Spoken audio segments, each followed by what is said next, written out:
In this video, we take a look at the Afrikaans word eg. Eg means genuine or real. Eg as a noun can also refer to wedlock or matrimony. The noun egbreek refers to adultery. Jy mag nie egbreek pleeg nie.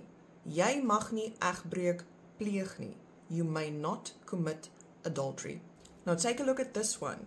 It's the verb egbreek, but it is spelled a little bit different from the previous one, the noun egbreek. So you'll see breek in the previous one and breek in this one.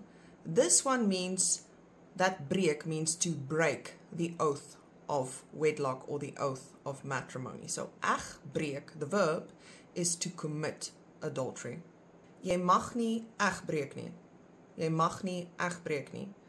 It also means you may not commit adultery, but it's a bit different when you use the noun egbreek to say the same thing. You may not commit adultery. You will say jy mag nie egbreek pleeg nie. But when you use the verb egbreek, you don't use pleeg. You don't need that verb. So then you just say jy mag nie egbreek nie. Eggenoot. Eggenoot. It refers to a husband. But in general, when a wife introduces her husband, she'll call him her man. Dit is my man. Eggenote.